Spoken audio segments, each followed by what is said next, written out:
Hey, hello, and welcome back. I am Debbie Peterson of Getting to Clarity, and this is another episode of the Getting to Clarity podcast. This is the place where busy women leaders come so myself and my guests can share tips, tools, and techniques that help you create more success in your life and leadership with less sacrificing who you are in the process. So I am happy you are tuned in today because I have a very special guest, my good friend, Cheryl Knowlton. And let me just give you the juice on Cheryl.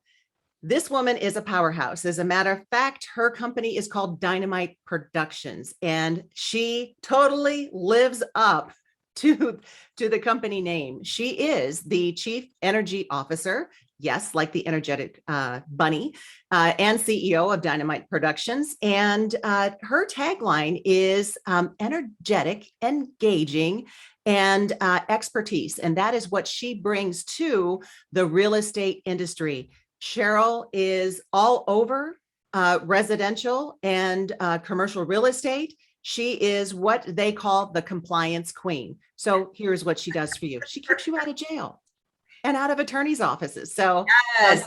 if this is your market, even if it's not, tune in and get some tips. So Cheryl is a speaker. She is a CSP, a certified speaking professional, which is a journey for anyone who knows what a CSP is.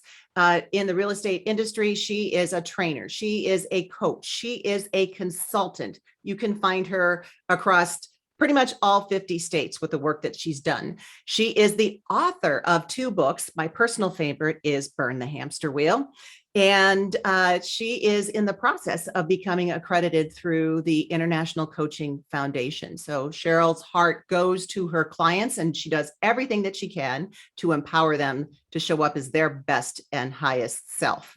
On a side note, a personal note, Cheryl is the grandmother of 8 beautiful grandchildren.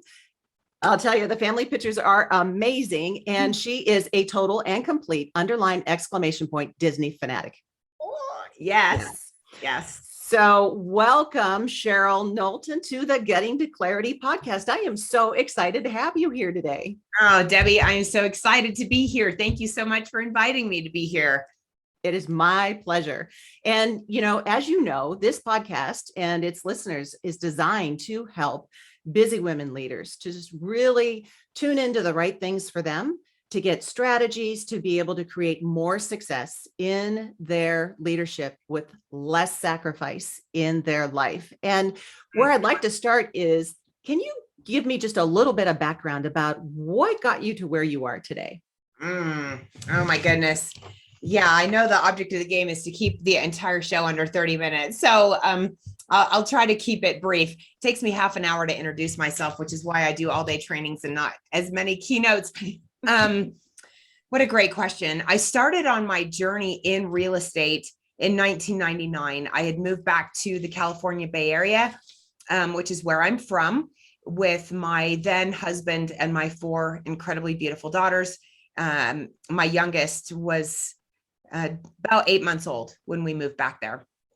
I had a very good friend who kept telling me, I think you would be really great in the mortgage space. And I said, did you see my math grades in high school? I don't think so. She reassured me, you're going to be great. And this is a relationship business. You're great at relationships. We can help you with all of the rest. I think one key for us as women, successful women in business, is to find your tribe, love them hard, find the people who are going to support you, who see your dreams, your vision, even if you don't necessarily see it yet. That has been a big lesson for me throughout my life. I said yes to the journey. And that is another huge key, saying yes to the journey, even though we don't know what it's going to look like. And that ultimately led me to get my first real estate license in the state of California, which was a requirement. I thought that was the stupidest thing I'd ever heard of in my life. And then I had instant success. I was very, very, very lucky, very blessed to be introduced to a group of investors who thought that I was pretty fabulous. And they did multiple transactions with me on a regular basis as they bought and sold investment properties. I got to get good very, very fast. The learning curve is very steep, and the failure rate is incredibly high in the real estate industry. 93% of those who take and pass their state exam sell a body part on eBay in order to pay the local, state, and national association of realtors to join all three and buy their key boxes and their signs and all of it. 93% don't make it to their second anniversary, their license renewal, right? I mean, that is a staggering statistic, which actually keeps me up at night. I felt very strongly inspired to move back to Utah, which is where my home office was in 2000, at the end of 2000. And little did I know that the time was going to come 3 weeks later that I would invite my now ex-husband to leave. He, 14 years, 5 months, 15 days, if you count the day the judge signed the divorce decree.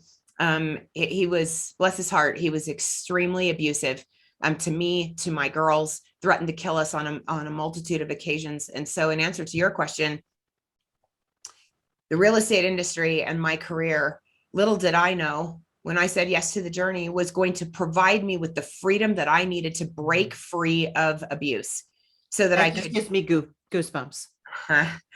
Yeah, it makes me tingly all over every time I mean, even though it's been more than 20 years, it's still, for years, I did not believe that I actually had the courage to do that, to walk away. I didn't sign up to get divorced. I was all in. I was 100% committed. I didn't want my children, my 4 daughters, to grow up in a 2-part, broken home.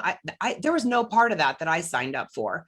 I also didn't sign up for the abuse part. And so ultimately, when we get to a point on our journey where one thing that we want is either much bigger or much smaller than something else that we want, I wanted safety.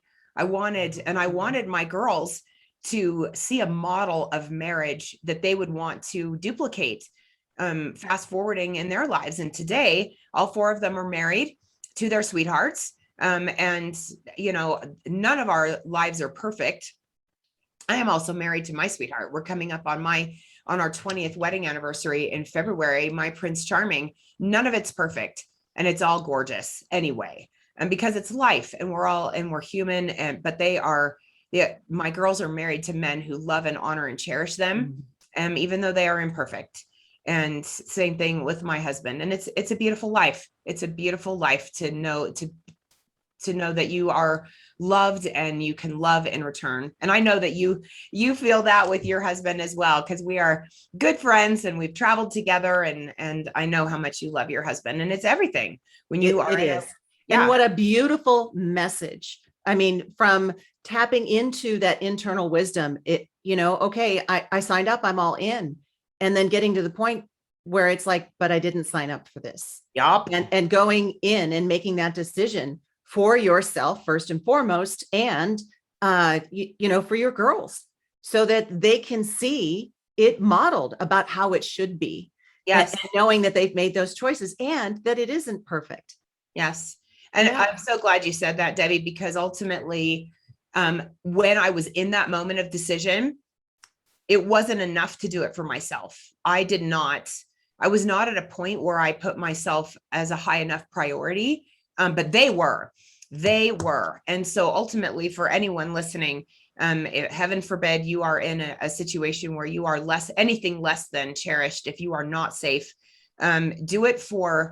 if you can't do it for yourself yet, do it for your babies, because they are worth it, and they're worth any single sacrifice that we can make for them. And now my babies are raising my perfect grandchildren. And as I look back on the journey, holy cow, am I so grateful that I made that decision when I did. What courage. Let me transition, because you've really put a stake in the ground for yourself, for your family. I would be curious to know, when it comes to Cheryl's definition of success, what is it for you? It is freedom to choose my own path, to live my own life in the way that I find most joyful. And ultimately, that looks different than it did 10 years ago. It certainly looks different than it did 20 years ago. And the freedom to pivot, the freedom to make a different choice, to see a fork in the road and go, that's either a distraction or it's part of my path. and being able to make that decision, and the freedom financially to be able to live my most joyful, luminous life. Yes. And it's interesting that you said that, your definition of freedom now isn't the same definition of freedom that you had years ago. Yeah. And that's such an important thing to remember or be reminded of, is that it does change, as we mature, as we continue on in our life and go through, new chapters of life, it changes. So it isn't stagnant. Totally. Because life is not stagnant. That is not the journey.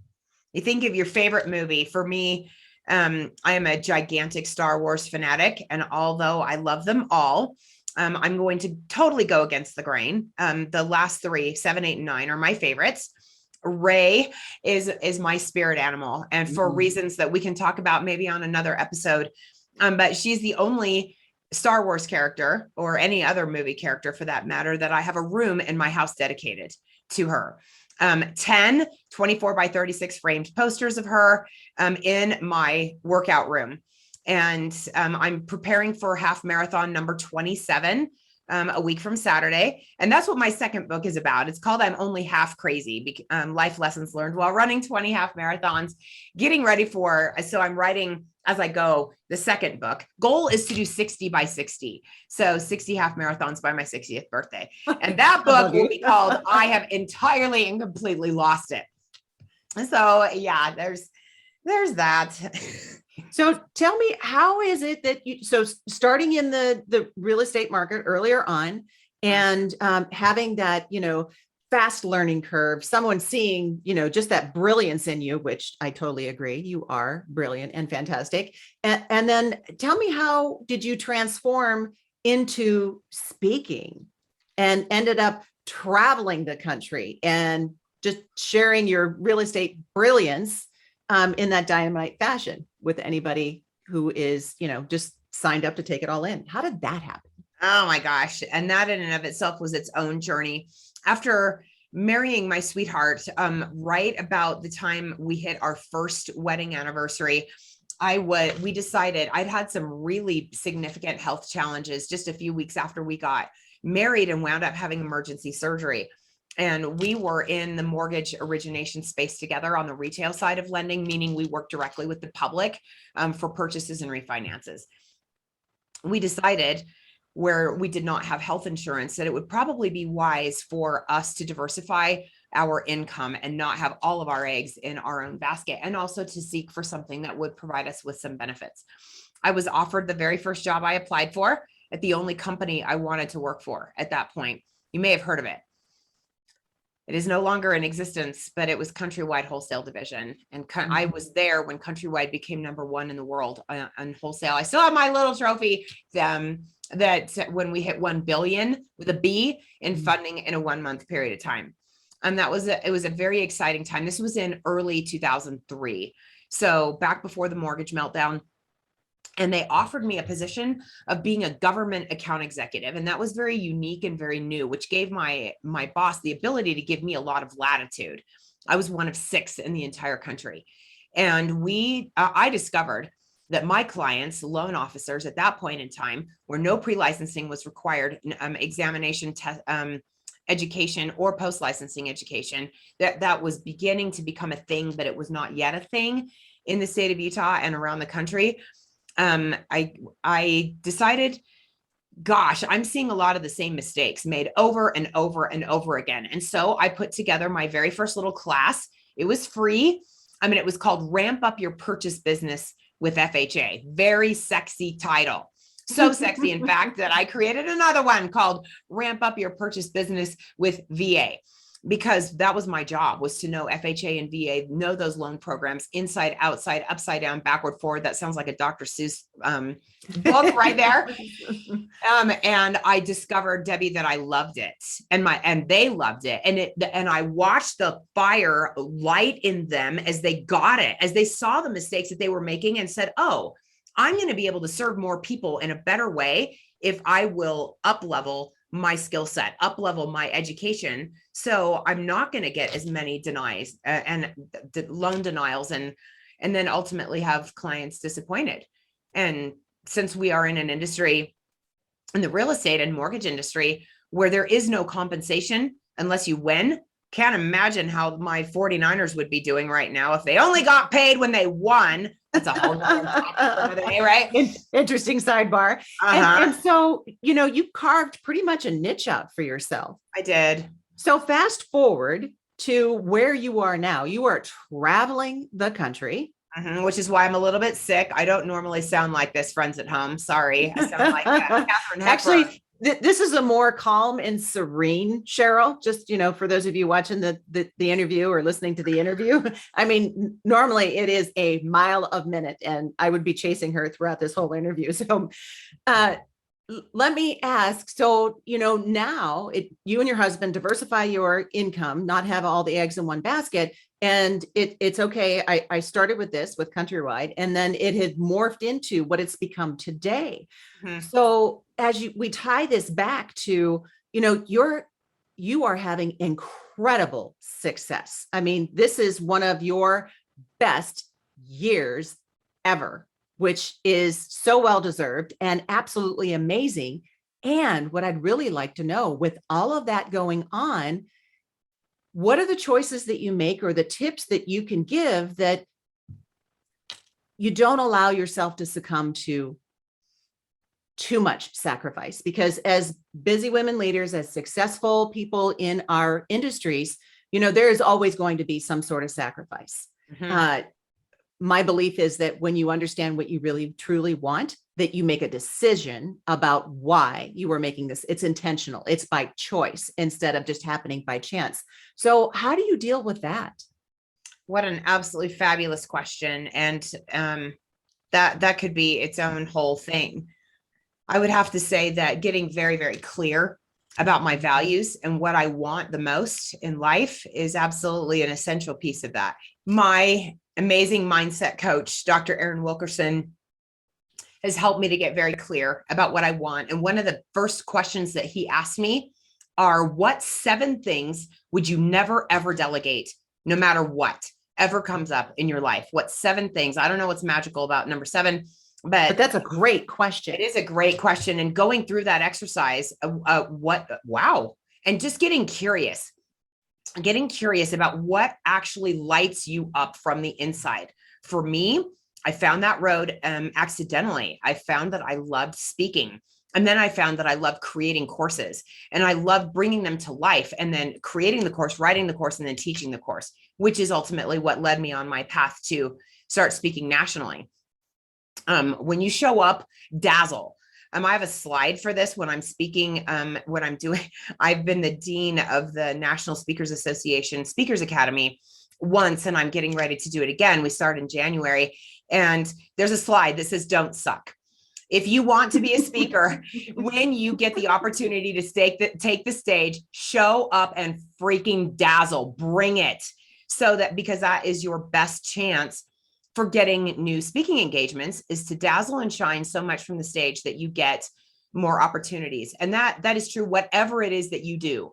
When you are engaged in what you do best, show up and shine. And don't let anything stand in the way of your doing that.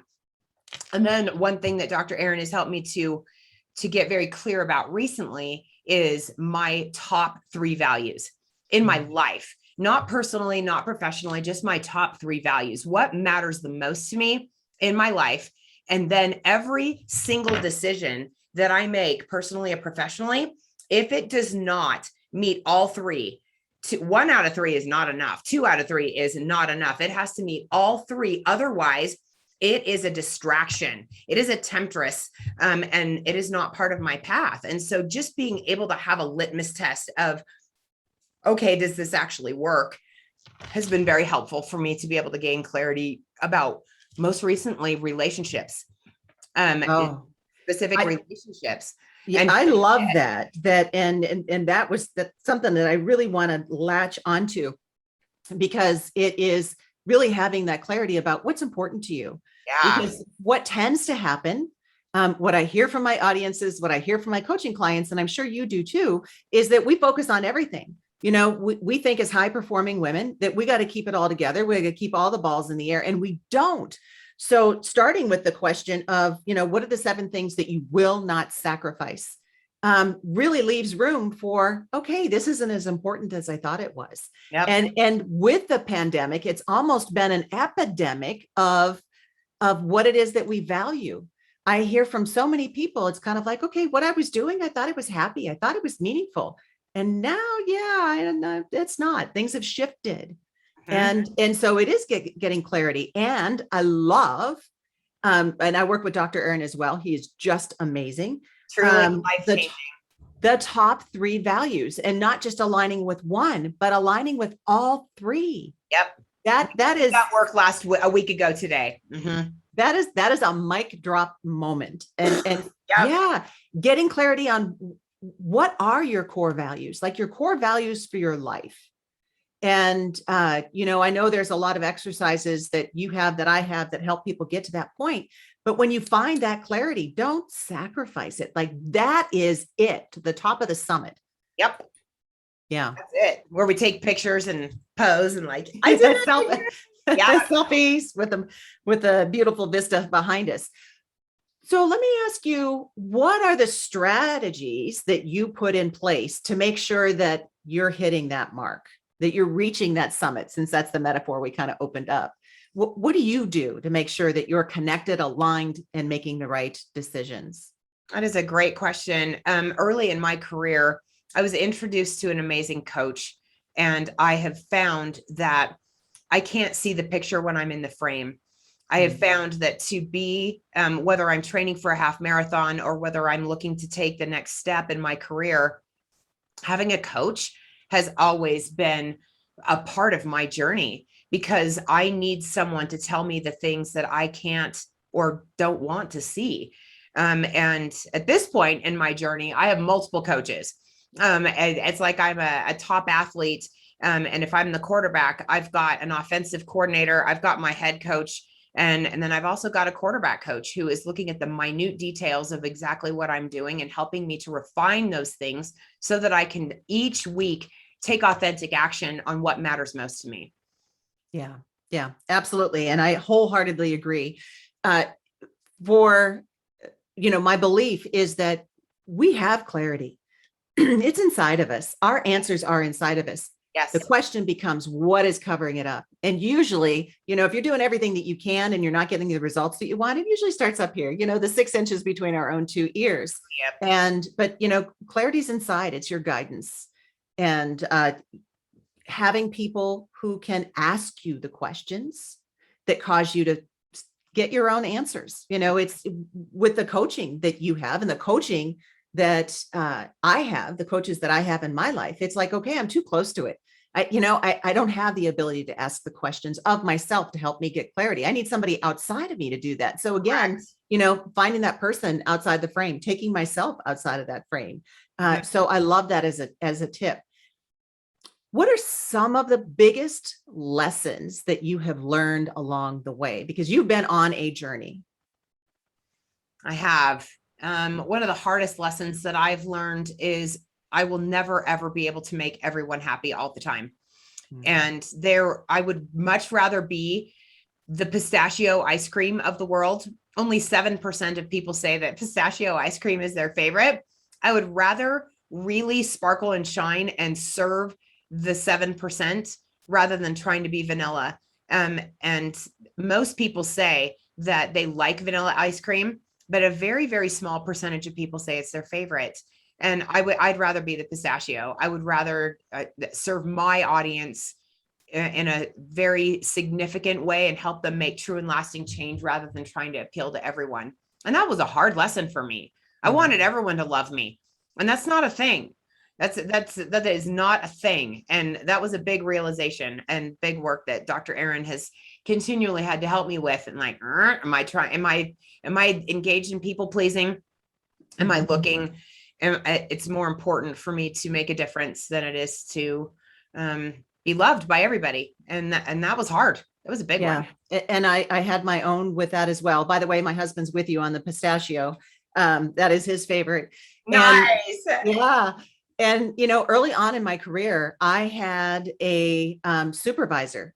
So very early in my career, as a matter of fact, I was pregnant with my son, and I could just sense, how you just pick up that somebody doesn't like you. Like there's some tension there, and you can't figure it out. Vibe. Yeah. And I ended up having a conversation with her in an office. And I said, this is what I'm picking up. I don't know if I've done anything, but I'd really like to find a solution. It's stressing me out. I'm pregnant. I don't want to, have to deal with this while I was pregnant. And she looked at me, and I could just see her shoulders, sag. And she goes, I don't know what it is. She goes, I just don't like you. And that was like an arrow to the heart. And I was like, okay. Wow, thank you for your candor. And she was my supervisor. I die in my blanket for an hour. She was my supervisor. But here's the beautiful thing about it is that that was the lesson of not everybody's going to like you. And it's okay. Because where we were able to get to by just putting that on the table is that we're going to respect each other.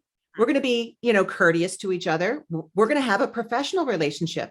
And we took off the, we don't have to be best friends or go to lunch or go shopping or happy hour or anything like that. We just needed to be professional. And then it was kind of like a sigh of release. And that's what we did. And it made it easier. But having that conversation around that particular topic, I wanted everybody to like me. And I really couldn't understand why she didn't. But after that, it became totally okay. And it opened up that door at a very early age that not everyone is going to. And all right. And just recognizing that and releasing yourself from the obligation to try and make everyone happy, because the sooner we can do that, I wish that I had figured that out much, much earlier in my life. Yes, yeah. Absolutely. And I was grateful I did.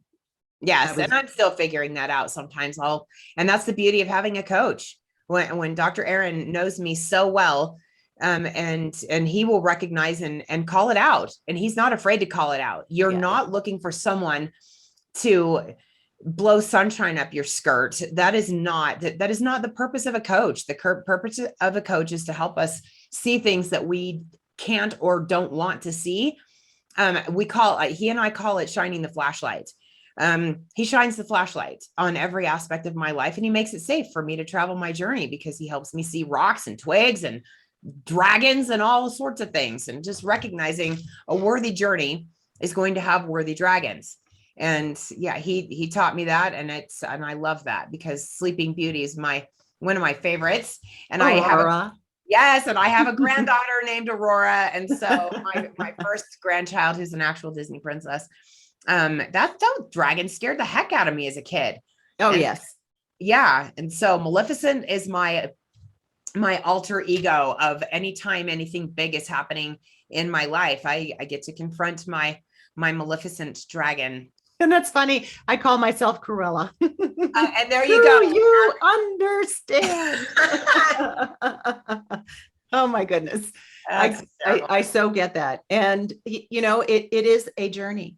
It is. I was listening to Brene Brown the other day. I am putting together a keynote, and that's what came out of my weekend last weekend on authenticity and really, who are you when the rug gets ripped out from beneath you? Ooh. And when I was listening to Brene, she says, if any person that you talk to has a story that will just break your heart, every single one of us has a story that would just break someone's heart. And every so often you come across people that it will just cut you off at the knees. It'll just take you down. Their story is so even beyond heartbreaking, and we all carry things together. And so, kudos to you going through that journey and recognizing that about yourself and being willing and open to look there. I know you and we call it going to the basement when there are things, when the, forgive my French, shitstorm happens, and, we've got to look at it, we got to shine the light on that. And that's not an easy thing to do. And you have opened yourself up for that, to show up as your highest and best self. And like you said, you are living your best life. So obviously the work that you're putting into it is paying off. It absolutely is. And I love that. We probably don't have time for me to tell my my heartbreaking story, but I usually find in pretty much every audience that I ever engage with someone whose life has been touched by adoption. I was adopted at birth, or 6 weeks after I was born to two incredibly beautiful, angelic, fabulous people as their only child. And right before my 5th birthday, my adopted mother passed away.